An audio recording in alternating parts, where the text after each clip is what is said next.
ان کی ہائی ہینڈڈنس کو روکنے کے لیے وہ کوششیں عالمی برادری نہیں کر پا رہی جن کی اشد ضرورت ہے، اور اگر عالمی برادری نے اپنا کردار اس میں ادا نہ کیا تو اس بات کا خدشہ موجود ہے کہ یہ جنگ جو ہے یہ مشرق وسطیٰ کے علاوہ جنوب مشرقی ایشیا اور ہمارے علاقائی استحکام کو بھی نقصان پہنچائے گی۔ اس کے لیے بہت ضروری ہے کہ عالمی برادری دیکھے اس کو، اقوام متحدہ دیکھے، اور جیسے کہ ایران کی باری ہے تو وہ جو آرٹیکل 51 ہے اس کے تحت وہ اپنے دفاع کا حق محفوظ رکھتا ہے، لیکن مسئلہ یہ ہے کہ یہ کوئی کنونشنل وار نہیں ہے کہ فوجیں دو آپس میں لڑیں گی، بہت بڑا فاصلہ ہے، فارمیشن ہوں گی، اس کے بعد ٹائم لگے گا، وہ آگے بڑھیں گی۔ فضائی جنگ ہے، اب تو ڈرون اور میزائل، بالکل۔ بلکہ اب ہمارے جو ڈپٹی پرائم منسٹر ہیں اسحاق ڈار صاحب، جن کے پاس قلمدان ہے ان کا وزارت خارجہ کا، انہوں نے کہا 200 طیاروں نے حصہ لیا، 200 طیاروں نے اس وقت حملہ کیا علیہ صبح آج ایران پر، اور یعنی ان کی پوری فضائیہ جو ہے وہ اس پر لگ گئی۔ اب مسئلہ یہ ہے کہ کیا ایران کے پاس وہ فائر پاور فضائیہ کی اویلیبل ہے کہ جو ڈائریکٹ ہٹ کر سکے جا کے اسرائیل کو، یا جو برادر ملک ہیں وہاں سے کچھ کرنا ان کے لیے آسان ہوگا۔ ایران میں جب بھی کبھی اس طرح کی کارروائی کی گئی، اسماعیل ہانیہ کو دیکھ لیں گے آپ، یا کوئی اور چیزیں جو ہیں، مجھے یہ بات ابھی تک سمجھ میں نہیں آتی کہ ایران میں کسی بھی شخصیت کو نشانہ بنانا اتنا آسان کیوں ہو جاتا ہے۔ یہ بہت بڑی سوچنے کی بات ہے اس سارے سینیریو میں۔ بلکہ کچھ کل گفتگو ہو رہی تھی کچھ سینئر لوگوں میں، وہ کہہ رہے تھے کہ یہ اگر ایران حملہ کرتا ہے تو کیا جس چیز کو وہ نشانہ بنا رہا ہے، کیا ایران پہلے سے ان چیزوں کو یہاں وہاں جیسے شاید ایران ایکسپیکٹ نہیں کر سکتا، شاید ان کا پورا خیال تھا کہ تنصیبات کو اور اس کو وہ نشانہ بنائے گا، لیکن اس نے تو ڈائریکٹ مسلح افواج کے سربراہ کو، وہ جو انقلاب پاسداران ہے جو ہے حسین سلامی کو بھی نشانہ بنایا، باقری صاحب کو نشانہ بنایا۔ اب ہونا تو یہ چاہیے کہ عالمی برادری کھڑی ہو جائے تمام اسرائیل کے خلاف، اور پھر یہ ہے کہ اسرائیل کو جو انڈیو حمایت حاصل ہو رہی ہے وہ بھی نہیں ہونی چاہیے، اس سے بھی اجتناب کرنا چاہیے، اس لیے کہ یہ عالمی امن جو ہے وہ سٹیک پہ لگا ہوا ہے۔ یہ جنگ اگر پھیلتی ہے تو یہ مشرق وسطیٰ تک محدود نہیں رہے گی، اس کا دائرہ بہت وسیع ہو جائے گا، خصوصاً اس تناظر میں کہ اس وقت روس اور یوکرائن اپنی جگہ پر الجھے ہوئے ہیں، بھارت پاکستان سامنے کھڑے ہوئے ہیں، افغانستان کی صورتحال فرجائل ہے۔ تو ان تمام چیزوں کو مد نظر رکھتے ہوئے پھر دیکھنا یہ ہے کہ ہمارے ہاں اسٹیٹسمین کون ہے۔ نیتن یاہو، میں آتا ہوں اسی طرح آتا ہوں، میں ذرا میڈم کی طرح، تو میڈم بھی آئی آر کی ماہر ہیں اور نظر رکھتی ہیں انٹرنیشنل جو کرنٹ افیئر جو ہے اس پہ۔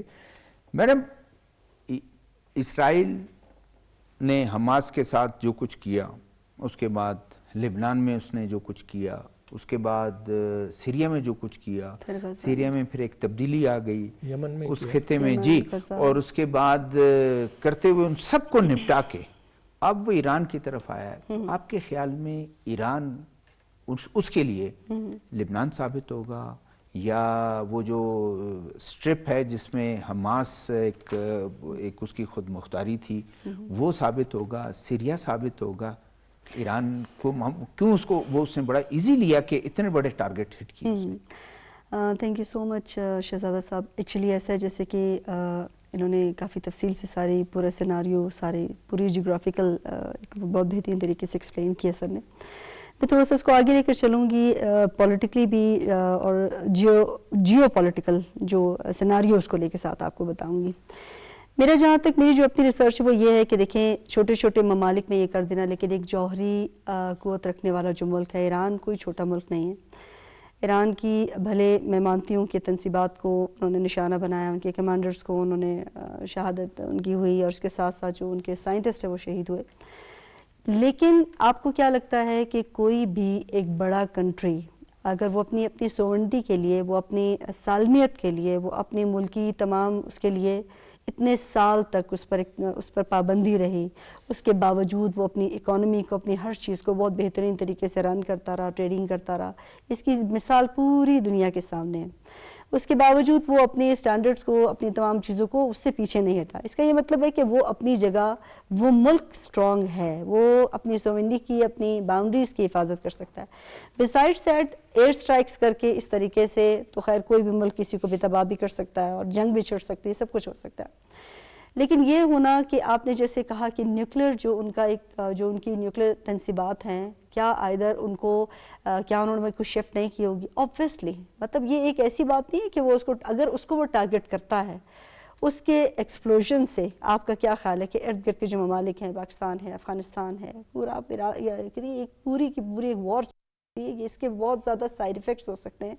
تو میرا خیال ہے کہ اسرائیل بھی، اگر دشمن تو ہے ہی وہ ملک، اور اس کے بے شمار جو ہیں، جو وہ جیسے بھی اپنے ممالک گنوائے، غزہ سے مطلب وہاں سے لے کر غزہ، یمن، یہ سارے جتنے بھی ممالک ہیں وہ کرتا رہے. لیکن جہاں تک میری اپنی جو سوچ ہے یا ریسرچ ہے، ایسا ہونا ممکن نہیں ہے. کیونکہ آپ دیکھیں ایک چیز کو اقوام متحدہ بھی کنڈیم کرتی ہے، آپ کے جتنے یہ جیسے فرانس ہے، دوسرے ممالک ہیں، سعودی عربیہ ہے، پاکستان ہے، اس طرح سے پوری دنیا یہ چیز دیکھ رہی ہے کہ اسرائیل یہ چیز غلط کر رہا ہے. اور اگر اسرائیل یہ چیز کرتا ہے تو اس کا اثر نہ صرف جغرافیکل آئے گا، بلکہ جیو پولیٹیکل بھی اس کے بہت برے اثرات آئیں گے.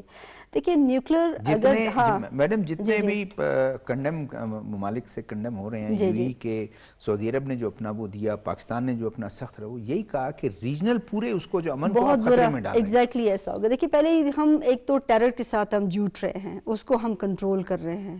پہلے آپ وہاں کی، آپ کی جو باؤنڈریز ہیں وہ آلریڈی ٹیرر کی وجہ سے پاکستان اور بھارت کا کس حد تک چیزیں چلیں گی. پاکستان کو بہت انڈر ایسٹیمیٹ کیا گیا، لیکن الحمدللہ پاکستان اس کو بہت بہترین طریقے سے کوپ اپ کیا.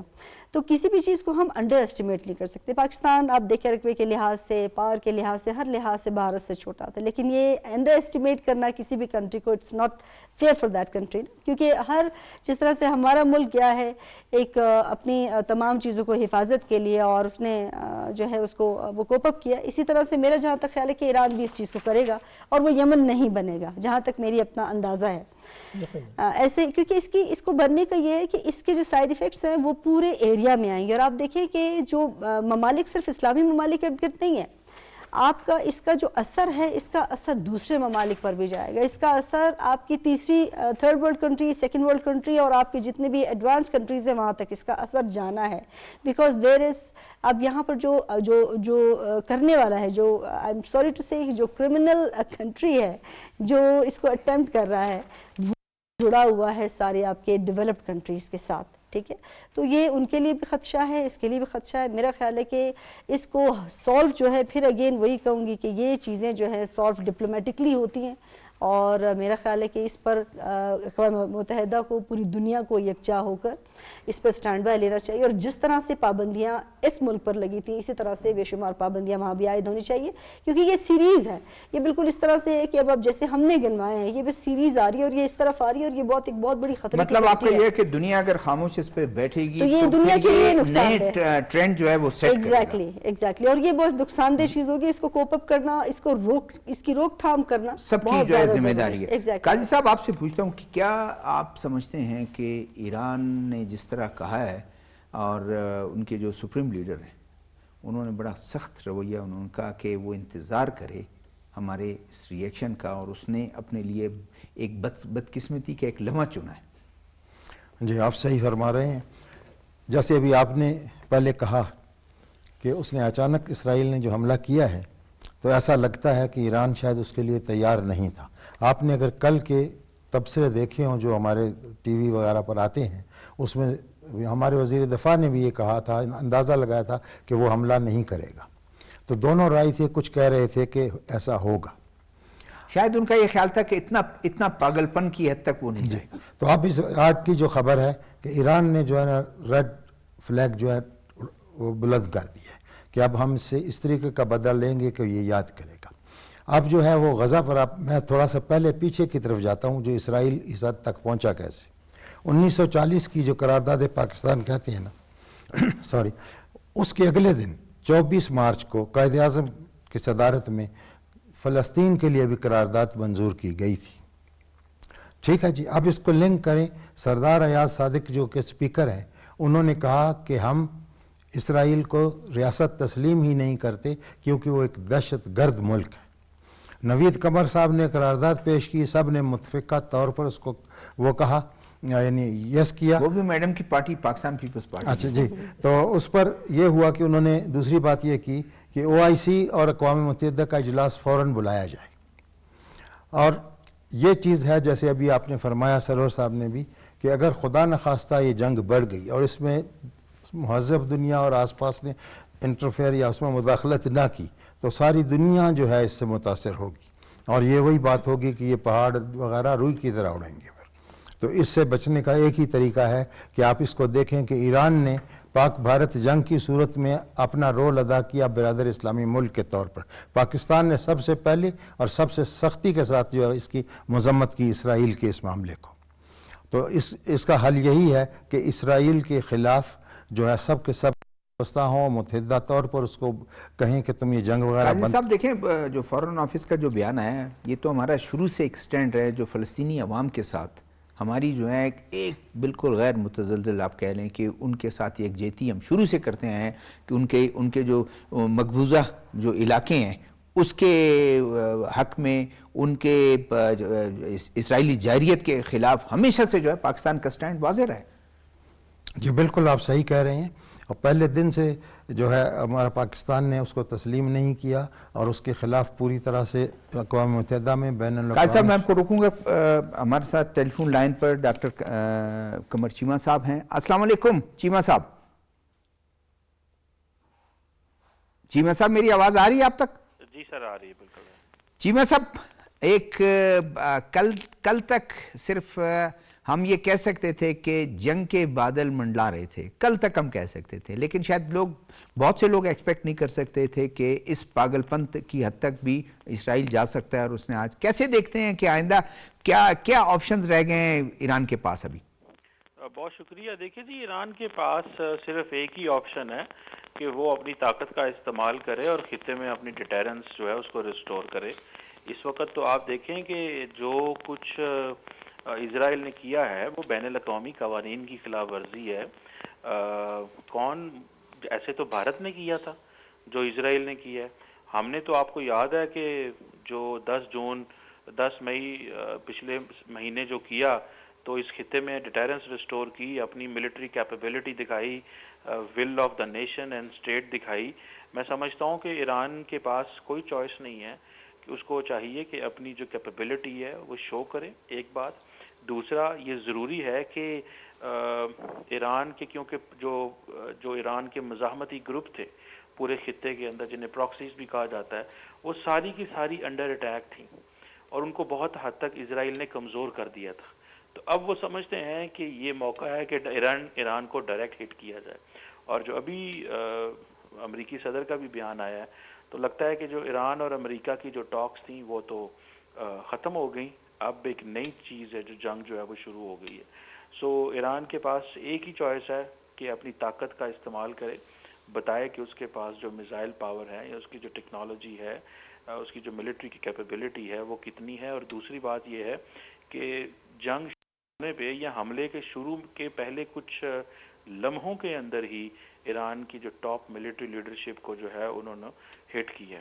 تو میں سمجھتا ہوں یہ ایک انتہائی امپورٹنٹ چیز اس سینس میں ہے کہ ایسے لگتا ہے کہ جو اسرائیلی ہیں وہ ایران کے اپریٹس کے بہت اندر آ چکے ہوئے ہیں اور انہیں بہت زیادہ پتہ ہے کہ اندر کیا ہو رہا ہے اور کس طرح کی چیزیں چل رہی ہیں.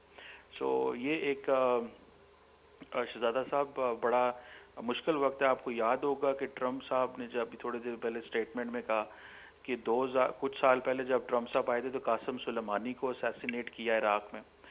پھر جو حماس کی لیڈرشپ ہے وہ IRGC کے کمپاؤنڈ جو تہران کے اندر ہے وہاں پہ اسماعیل ہانیہ کو ہٹ کیا گیا. ابھی جو ہے وہ چیمہ صاحب کیسے دیکھتے ہیں فیوچر؟ آپ کے نزدیک سیکیورٹی اینالسٹ ہیں آپ, کیا فیوچر کیا دیکھتے ہیں؟ کتنا بڑا ایک خطرہ سامنے کھڑا ہوا ہے, کیا اس ریجن پر کیا اثرات ہوں گے خاص کر ہمسایہ ممالک پہ؟ دیکھیں ہمارے لیے تو اس کے بہت سارے اثرات ہیں. پہلی بات تو یہ ہے کہ ہمارا جو ان کے ساتھ ایران کے ساتھ بارڈر ٹریڈ ہوتی تھی وہ متاثر ہوگی, لوگوں کا آنا جانا متاثر ہوگا. پھر اس سے بڑھ کے یہ ہے کہ ایران کرتا کیا ہے, کیا ایران جنگ کو پھیلاتا ہے؟ جیسے مثال کے طور پہ یہ جو اسٹریٹ آف ہارموز ہے یا گلف آف ایڈن ہے جہاں سے بہت ساری تیل کی ٹریفک گزرتی ہے, کیا ایران اس تیل کی ٹریفک کو روکتا ہے؟ اسرائیلی شپس پہ حملے کرتا ہے؟ امریکہ کی کیا انسٹالیشنز پہ حملے کرتا ہے؟ یہ سوال پتہ چلے گا کہ ایران کا رسپانس کیسا آتا ہے. یہ تب جا کے ہم ایکسپلین پورا اچھے سے کر سکتے ہیں کہ کیا چوائسیز ہیں یا خطے میں کیا ہوگا. باقی ہم تو کیونکہ امیڈیٹ نیبر ہیں, ہم تو ظاہری بات ہے ڈائریکٹلی اس سے متاثر ہوں گے. بلوچستان کی ایک لمبی سرحد جو ہے وہ اس کے ساتھ لگتی ہے, تو وہ تو ہم تو متاثر ہوں گے, باقی بھی خطے کے ممالک متاثر ہوں گے. سی لینز, کمیونیکیشن لینز جو ہیں وہ متاثر ہوں گی. انٹرنیشنل میری ٹائم ٹریفک اس سے بڑی متاثر ہو سکتی ہے. سو یہ ایک شہزادہ صاحب ایک بہت بڑا پنڈورا باکس. لیکن چیمہ صاحب ہمارے اور آپ کے لیے میرے خیال ہم یہ ایکسپیکٹ کریں گے کہ اتنی بڑی ان کا حملہ اور خاص کر اتنے بڑے ٹارگٹس کو انہوں نے کیا, تو میرے خیال ایران کا جو ریئیکشن ہوگا وہ شدید ہوگا. دیکھیں میں نے آپ کو بتایا شہزادہ صاحب, اس کے پاس چوائس ہی کوئی نہیں ہے. ان کے پاس کیا چوائس ہے؟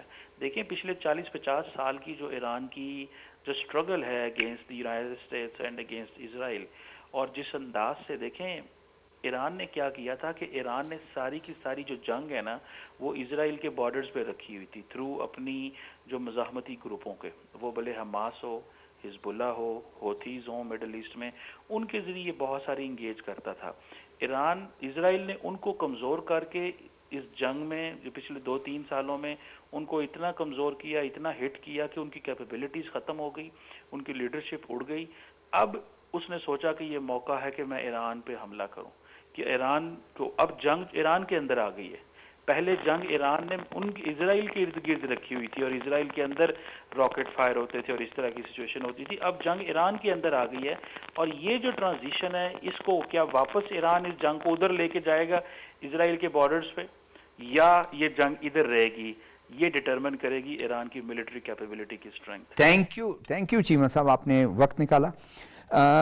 سر جاوید صاحب, اب دوسری جو ہمارا دوسرا موضوع ہے, اور احسن اقبال صاحب نے کہا کہ پرائم منسٹر کی خصوصی ہدایت پہ, اور انہوں نے بلوچستان کی جو ایک تیز ترقی کو تاکہ وہ ایٹ پار آئے, ہمیشہ ہر گورنمنٹ کوشش کرتی رہی ہے, اور 230 ارب روپے پی ایس ڈی پی پہ اس دفعہ میرے خیال میں سب سے زیادہ جو ہے رقم انہوں نے بلوچستان کے لیے مختص کی. اس 100 ارب کے علاوہ کیا امپیکٹ دیکھتے ہیں, اور وفاقی حکومت کا کس طرح یہ اس جسچر کو کیسے دیکھتے ہیں؟ شہزاد صاحب, حکومت میں بہت عرصہ رہنے کے بعد اپنے تجربے کی بنیاد پر یہ میں کہنا چاہتا ہوں, قاضی صاحب بھی مالیاتی ماہر ہیں, کہ جب بھی کبھی بڑی رقم مختص کی جاتی ہے تو یہ ڈپینڈ کرتا ہے کہ ہماری policy way forward for Balochistan in development sector وہ کیا ہوتا ہے. یہ بہت خوش آئند بات ہے کہ وہ 100 ارب علیحدہ ہیں, اور یہ 230 ارب کا جو P S D P Balochistan کے لیے 330 ارب روپے ہو گئے ہیں. کیا ہم اس کو بہتر طور پہ یوٹیلائز کر سکتے ہیں بلوچستان کو ترقی دے کر دوسرے صوبوں کے ایٹ پار لانے کے لیے؟ سب سے بڑا ہمارا امتحان شروع ہوگا گورنمنٹ آف بلوچستان کا, ہمارے جو ترقیاتی لوگ ہیں ان کا, کہ وہ کیا اس کو کرتے ہیں, اور اس کے پیچھے ایک بہت بڑی اور پازیٹیو پولیٹیکل ول کی ضرورت ہے. اگر ہمارے سیاسی اکابرین سنجیدگی سے اور خلوص کے ساتھ یہ سمجھیں کہ ہمیں بلوچستان کو ترقی دینا ہے ہر سطح پر, انفراسٹرکچر کی ترقی اپنی جگہ پر, مین پاور کی ترقی اپنی جگہ پر, تعلیم کی ترقی اپنی جگہ پر, اور یہ ساری چیزیں مل کر ایک ایسی سنرجی کریٹ کر کہ جس سے بلوچستان بہت تیزی سے آگے بڑھنے کے قابل ہو جائے گا. لیکن پھر میں بات وہی کروں گا کہ یہ امتحان ہے بیوروکریسی کا بھی, یہ امتحان ہے ہماری سیاسی قیادت کا بھی, یہ امتحان ہے ہمارے ڈیولپمنٹ سیکٹر کا بھی کہ کس اور طرح یہ امتحان ہمارے نوجوانوں کا بھی ہے کہ وہ کیسے آگے لے کے چلتے ہیں. سیاستدان سے پوچھتے ہیں نا آپ نے تو اب گورنمنٹ میں سیاستدان سے پوچھتے ہیں کہ ہمیشہ سے ایک بات شکایت رہی ہے بلوچستان کے لوگوں کو، سینس آف جو ایک ڈیپریویشن ہے، وہ ایک نوجوان جو ہے وہ مایوس ہے، کہتا ہے کوئی ڈیولپمنٹ نہیں ہے، روڈ نہیں ہے، بجلی نہیں ہے. اس طرح کے اگر ایک بہت اچھے جیسچر جو وفاقی حکومت کا ہے اور 230 ارب روپے ایک سال میں خرچ ہوتے ہیں، اس میں کافی پروجیکٹس ہوتے ہیں، یا وہ جو N25 2-3 سال میں کمپلیٹ ہوتا ہے، تو ہم بھی جس کو خود احسن اقبال کہتے ہیں کہ اس کو خونی سڑک کہا جاتا رہا ہے، تو اب اس کی اگر بہتری ہوتی ہے تو ایکسیڈنٹس کم ہوں گے. تو لوگوں کو میسج کیا جاتا ہے؟ دیکھیے، سب سے پہلے تو ایز اے سیاستدان میں یہاں پر یہ بات کہوں گی کہ اس میں کوئی شبہ نہیں ہے کہ اگر یہ اماؤنٹ 330 320 بہت بڑی اماؤنٹ ہوتی ہے، اگر یہ اماؤنٹ صحیح میکینزم کے ساتھ، سسٹینیبلٹی پلان کے ساتھ، صحیح ایویلویشن کے ساتھ، صحیح مینٹیننس کے ساتھ، یہ میں آپ کو وہ باتیں بتا رہی ہوں جو مینیجریل باتیں ہیں جس کے تھرو کوئی بھی پی ایس ٹی بی کا کوئی بھی فنڈ، کوئی بھی پلان امپلیمنٹ ہوتا ہے ان اے رائٹ وے. اور اگر یہ 4-5 چیزیں ہمارے سارے سیاستدان بھائی سب بہنیں سمیت پیپلز پارٹی کے، سب سے پہلے ایز اے پیپلز پارٹی میں کہوں گی، گورنمنٹ ابھی ہماری ہے تو میں یہ کہوں گی کہ اگر یہ اجرا ہوتا ہے اور اگر یہ سارے پولیٹیشینز مل کر یہ کرتے ہیں تو no doubt you will see the bright future with in 2 or 3 years. اور وہ جو ایسا ہوگا کہ وفاقی حکومت خود یہ کہے گی کہ ہم نے یہ دنیا اس وقت کی اس میں جتنے ٹینیورز گزرے ہمارا یہ سب سے بہترین ٹینیور تھا. ایکچولی ہوتا ایسا ہے کہ یہ ساری چیزیں پی ایس ٹی پی میں ہمیشہ آتی ہیں. آپ کو پتا ہے کتنا پیسہ بیک چلا جاتا ہے بلوچستان سے، تو ہمیشہ ہی وہ تو ایک فارمر بیوروکریٹ نے کہہ دیا کہ ڈیپینڈ کرتا ہے آپ کی گورنمنٹ ہے، آپ لوگ پر. تو میں نے اسی لیے اس کو بہت بجائے اس کے کہ میں کہوں کہ نہیں ایسا نہیں، کیونکہ یہاں پر بات پکڑنی چاہیے جو کی بات میرے پاکستان کی ہے، میرے ملک کی ہے، میرے صوبے کی ہے.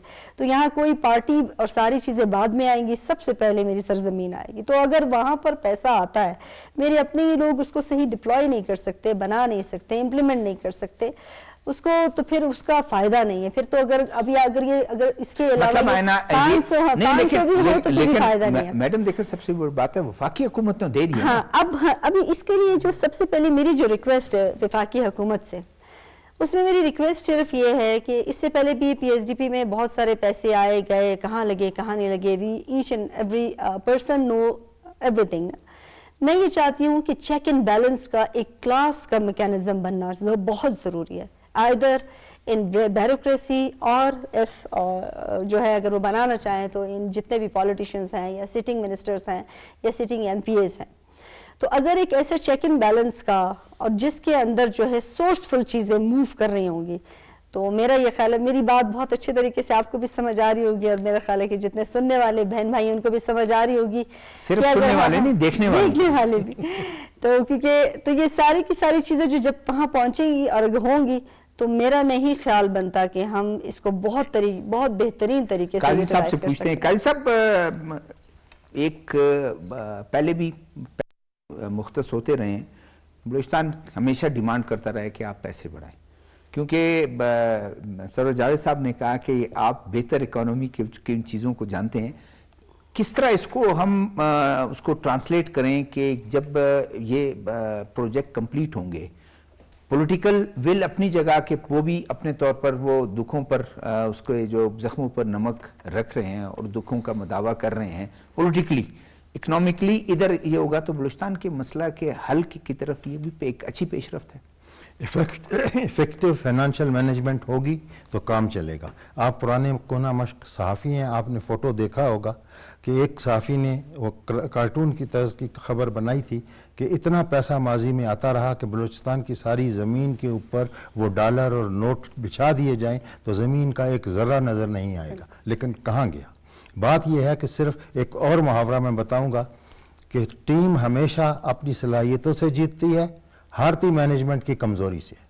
تو جیسے ابھی میڈم نے کہا، میں اس بات کو آگے کروں گا کہ ایک لمحے کے لیے منہ قبلہ رو کر کے تمام ہماری یہ ٹیم ہے کہہ دے کہ ہم کانوں کو ہاتھ لگاتے ہیں، یہ پیسہ اسی مقصد کے لیے خرچ ہوگا جس مقصد کے لیے ہمیں دیا گیا. True. بالکل جیسے ابھی ٹھیک ہے. چمن سے کراچی تک کا روڈ دینا ہے انہوں نے نیٹ اس کا، اور وہ جو ابھی آپ نے فرمایا، یہ جب تک سنسیئر نہیں ہوں گے اپنے گھر کے ساتھ اس وقت تک یہ کام بالکل نہیں ہوگی. مطلب قاضی صاحب آپ کا کہنے کا مطلب ہے کہ وفاقی حکومت اپنی اب ذمہ داری تو نبھا رہی ہے، اب ہم خود اگر نالائق ہیں اور وہ پیسہ چلا جاتا ہے اور وہ بہ جاتا ہے تو پھر اس کا پھر کون کس کو ٹھہرائیں؟ ہم کیوں کہیں کہ وفاقی حکومت سٹیپ مدلی ٹریٹمنٹ کرتی ہے؟ نہیں، وفاقی حکومت کا تو آپ نے کہا اکنامکس کی ٹرم ہے لیزز فیئر، کہ ہمیں آزاد چھوڑ دو، ہم جانے ہمارا کام جانے. انہوں نے پیسے آپ کی کٹی میں ڈال دیے، اب آپ نے ہم نے مل کے اس کو استعمال کرنا ہے بہتر افیکٹو طریقے سے. احسن اقبال صاحب نے جیسے بھی پوری تفصیل بتائی کہ ایکٹیویٹی اور کنیکٹیویٹی کو بڑھایا جائے گا، اور یقیناً یہ بات صحیح ہے. اس پر پھر وہی بات آ جاتی ہے جو میڈم نے کہا، ہم اس کو آگے بڑھاتے ہیں کہ ہماری ٹیم بالکل ایک سنسیئر ہو کے کام کرے، عوام ہمارے مزدور ہمارے کام کرنے کو تیار ہے. مینجمنٹ اگر ایفیکٹو ہے اور رول آف لا ہے تو آپ دیکھیں کہ رزلٹ فوراً نظر آئے گا. ٹھیک ہے.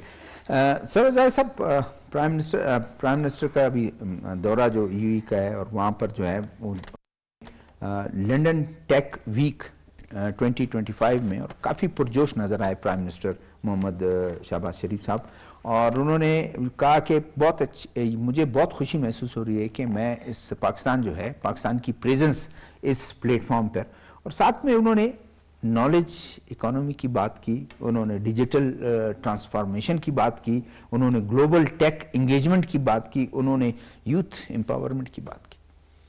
جی، ایسا ہے کہ کانفرنس میں وزیر اعظم کی جو شرکت ہے وہ حوصلہ افزائی کا باعث پاکستان کے لیے تو ہے ہی ہے، لیکن تمام کمیونٹی کے لیے اس انداز میں ہے کہ ہمیں دراصل دو چیزوں کا سامنا رہا: پولیٹیکل سٹیبلٹی شو کرنے کا، ڈیٹرنس شو کرنے کا، اکنامک گروتھ جو ہے اسے شو کرنے کا. تو یہ تینوں چیزیں خوش قسمتی سے ہماری طرف آ گئی ہیں کہ ہمارے ہاں سیاسی استحکام بھی آ رہا ہے. اس کے علاوہ ہم معاشی سطح پر بھی انٹرنیشنلی اپنے آپ کو سامنے لا رہے ہیں، ایکسپوز ہو رہے ہیں کہ وہ بین الاقوامی جو برادری ہے وہ اکانومی میں بھی ہماری ساتھی بنے، ہماری مددگار بنے. اور اس کے لیے بہت اچھا یہ موقع ہے.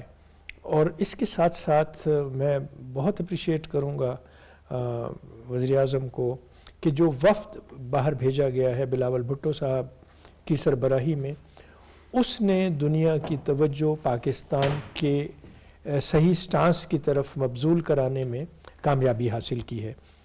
وہ ہم یہی بتانا چاہتے ہیں کہ پاکستان ایک پرامن ملک ہے، امن کی خواہش رکھتا ہے، معاشی استحکام کی طرف گامزن ہے. جو لوگ بھی ہمارے ساتھ معاشی تعاون میں آئیں گے وہ ان کے لیے یہ سازگار ماحول مہیا ہوگا اور اس کے لیے کام آگے بڑھتا رہے گا.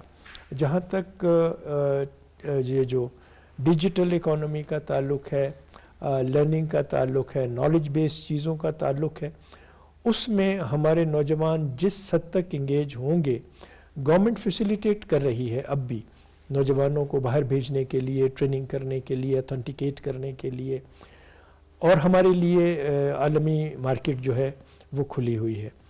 اب سوال یہ آتا ہے کہ کیا ہم تعلیم کے میدان میں نوجوانوں کو وہ فیسیلیٹی دے سکتے ہیں، ان کو ہم چینلائز کر سکتے ہیں، ان کی صلاحیت. ٹائم بالکل مختصر ہے، میں بالکل آپ کو بالکل میڈم کی طرف جاؤں گا. دیجیے کہ میڈم 1000 پرائم منسٹر نے اناؤنس کیا تھا کہ 1000 ایگریکلچر گریجویٹس کو ہم بھیجیں گے، جس میں 300 چلے گئے ہیں. شاید اسی مہینے کے آخر تک دوسرا بیچ چلا جائے، پھر شاید تیسرا بیچ چلا جائے. تو ایک موجودہ حکومت کی ایک وہ ہے کہ ہم تعلیم کو بیس بنا کر، ٹیکنالوجی کو بیس بنا کر ترقی چاہتے ہیں اور نوجوانوں کو انگیج کرنا چاہتے ہیں. بالکل لکیلی میں آپ کے اس پروگرام میں جب یہ اناؤنس ہوا تھا اس پروگرام میں شامل تھی، اور اس وقت بھی میں نے یہ کہا تھا کہ یہ بہت ہی مطلب میں یہ نہیں دیکھ رہی ہوں کہ یہ شاید نون لیگ کا یا کسی اور کا ہے، میں یہ دیکھ رہی ہوں کہ پرائم منسٹر کا towards Pakistan, towards Balochistan, madam ایک بہت بہترین شامل ہیں کانسٹیٹیوشنل پوسٹوں پر تو آپ ہیں نا؟ جی بالکل، لیکن بہت بہترین اقدام ہے. جیسے کہ ابھی انوویشن کے لحاظ سے آپ کو پتہ ہے پوری دنیا اے آئی آٹومیشن کے اوپر ابھی کام کر رہی ہے. مجھے یقین کریں کہ اس کانفرنس کو as a I T expert جیسے میں نے آپ کو بتایا تھا کہ میرے اس میں کافی وہ ہوتی ہے، میں وہ دیکھ رہی تھی کہ ڈیجیٹلائزیشن ہے اور سائبر سیکیورٹی ہے اور اے آئی جو آٹومیشن ہے، اس پر کافی سارا کام ہونا چاہیے تھا. اور اس کانفرنس میں پاکستان کو دیکھ کر، وہاں پر پی ایم صاحب کو دیکھ کر، اپنے چیئرمین بلاول بھٹو کو اور ان کا جو ایک سٹانس دیکھ کر مجھے لٹرلی خوشی بھی بہت ہوئی. اور مجھے آگے آنے والے وقتوں میں یقین کریں دنیا یا جو کہے، لیکن میں بہت پروگریسولی پاکستان کو دیکھتی ہوں کہ انشاءاللہ آنے والے وقتوں میں یہ ایک سیاسی مکالمہ نہیں ہے، لیکن میں آپ کو لٹرلی بتا رہی ہوں جو اقدام چل رہے ہیں اگر اس پر وہی ساری چیزیں صحیح مینیجریل طریقے سے صحیح سسٹم کے تھرو جائے تو میرا یہ خیال ہے کہ ہم سب مل کے سارے چاروں صوبوں کو بہت بہترین طریقے سے آگے پروگریسولی لے کر جا سکتے ہیں، الونگ ود اسپیشلی بلوچستان لے کر جا سکتا ہے. تو مطلب یہ کہ اس میں ایک پرائم منسٹر کا جو عزم ہے کہ یوتھ ہماری اچھی خاصی جو ہے وہ ایگزیکٹلی. اور آپ یہ دیکھیے کہ میں نے لاسٹ ٹائم بھی اس پروگرام میں یہ کہا تھا کہ آپ کے اس علاقے کا بلوچستان میں یہ جو ٹیرر ہے، یہ جو بہت ساری چیزیں ہیں جو یوتھ کو کہاں سے کہاں لے کر جا رہی ہیں، یہ آٹومیٹکلی اتنا پیسفل پلیس بن جائے گا کہ آپ دیکھیں گے کہ جو چاہے پہاڑ پہ بیٹھا ہوا ہے، زمین پہ بیٹھا ہوا ہے، وہ آئے گا اور اسی ملک کو اور اسی صوبے کو سرو کرے گا. ٹھیک ہے. قاضی صاحب آپ کی طرف آتا ہوں کہ یوتھ امپاورمنٹ کی پرائم منسٹر بات کرتے ہیں، نالج بیسڈ اکانومی کی وہ بات کرتے ہیں، ڈیجیٹل ٹرانسفارمیشن کی بات کرتے ہیں اور گلوبل ٹیک انگیجمنٹ کی بات کرتے ہیں. جو انوائرمنٹ کو دیکھتے ہوئے انہوں نے بالکل صحیح کہا ہے. اور آپ کو میں ایک بات بتاؤں کہ یوتھ جو ہے خاص طور پہ انرجیٹک ہے اور وہ چاہتا ہے کہ انہیں کچھ سکھایا جائے اور وہ آگے بڑھیں. اور ان کے سامنے اس وقت میرا اپنے اسسمنٹ ہے کہ بلاول ایک نظر آ رہا ہے ان کو، اور بلاول کو سن کر اس کے نانا کی ہمیں یاد آ رہی ہے.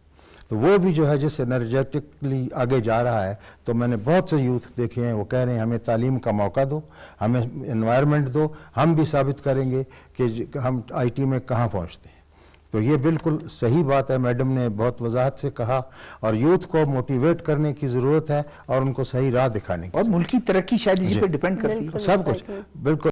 جوانوں کو پیروں کا استاد کر، ابھی یہ وقت آ گیا ہے کہ آپ دیکھیں. جی ہاں سر وجہ صاحب لاسٹ کوشچن بس آپ کو یہ کہ نوجوانوں کو کس حد تک، خاص کر جیسے میڈم نے اشارہ کیا کہ بلوچستان میں نوجوانوں کو انگیج کریں اور ان کو ایک ڈائریکشن دیں.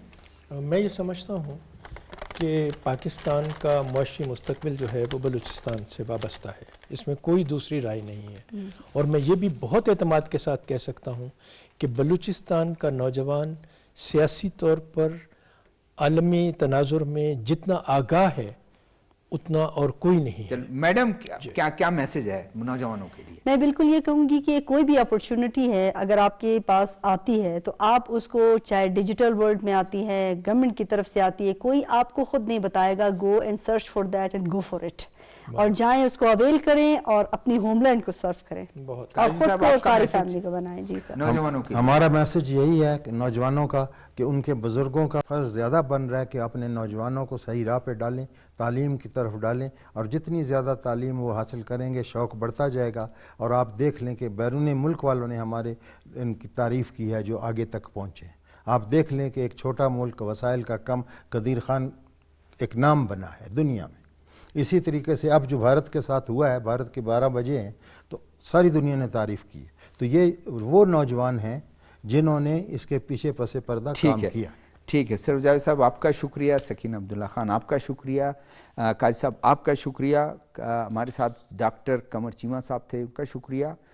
ناظرین کوشش ہم نے کی کہ آج جو ہمارے ساتھ سیاستدان بھی موجود تھے، ہمارے ساتھ فارمر بیوروکریٹ بھی موجود تھے، ایک ماہر ایکسپرٹ موجود تھے اپنے ریلیونٹ فیلڈ کے، اور ڈاکٹر چیمہ صاحب کی بھی گفتگو آپ نے سنی کہ ایران پر حملہ کتنا مہنگا اس کو پڑے گا، پورے ریجنل کیا ہے، اس میں کیا تبدیلیاں آ سکتی ہیں. پرائم منسٹر کا دورہ ہم نے ڈسکس کیا، یوتھ انگیجمنٹ کی ہم نے جو بات کی وہ بھی. آنے والے پروگرام تک شہزاد ذوالفقار کو اجازت دیجیے گا. اللہ حافظ.